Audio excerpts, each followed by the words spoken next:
एकत्रिंशं दशकं 31 बलिदर्पहरणम्।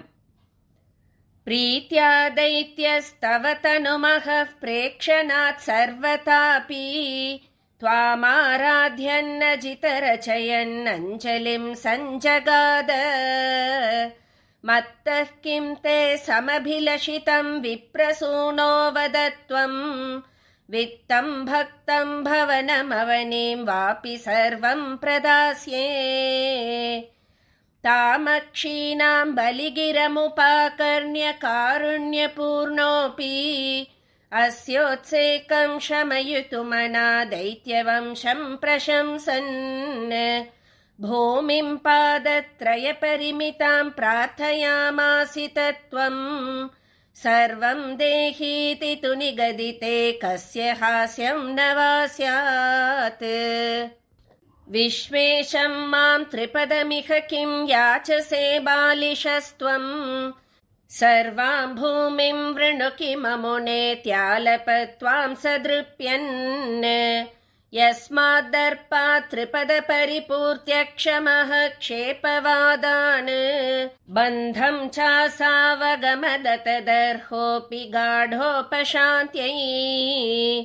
पादत्रय्या यदि न मुदितो विष्टपैर्नापि तुष्येत् इत्युक्तेऽस्मिन् वरद भवते दातु कामे ततोऽयम्।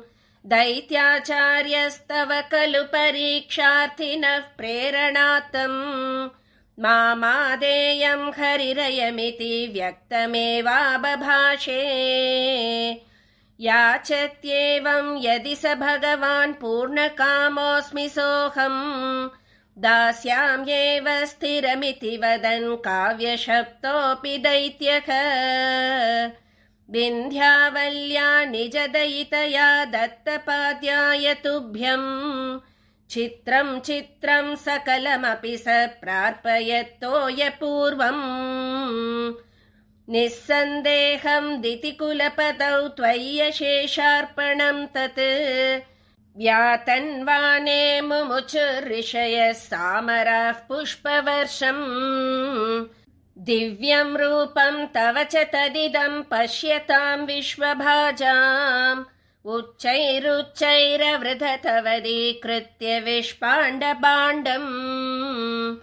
त्वत्पादाग्रं निजपदगतं पुण्डरीकोद्भवोऽसौ कुण्डीतो यैरसि च दपुनात्यज्जलं विश्वलोकान्। हर्षोत्कर्षात् सुबहुननृते केचरैरुत्सवेऽस्मिन् भेरीं निघ्नन् भुवनमचरज्जाम्बवान् भक्तिशाली। तावद्दैत्यास्त्वनुमतिमृदे भर्तुरारब्धयुद्धा देवोपेतैर्भवदनुचरैः सङ्गता भङ्गमापन्। कालात्मायं वसति पुरतो यद्वशात् प्राग्जिता स्मः किं वो युद्धैरिति बलिगिरा तेथ पातालमापुः। पाशैर्बद्धं पतगपतिना दैत्यमुच्चैरवादीः तार्तीयीकं दिश मम पदं किन्न विश्वेश्वरोऽसि। पादं मूर्ध्नि प्रणय भगवन्नित्यकम्पं वदन्तं प्रह्लादस्तं स्वयमुपगतो मानयन्नस्तवीत्वाम्। दर्पोच्छित्यै विहितमखिलं दैत्यसिद्धोऽसि पुण्यैः लोकस्तेस्तु त्रिदिव विजयी वासवत्वं च पश्चात्। मत्सायुज्यं भजत पुनरित्यन्वगृह्णाबलिं तं विप्रैः सन्तानितमखवरः पाहि वातालयेश। सदा सर्वत्र गोविन्दनाम संकीर्तनं गोविन्द गोविन्द। श्री गुरुवायूरप्पा शरणं। श्री हरये नमः।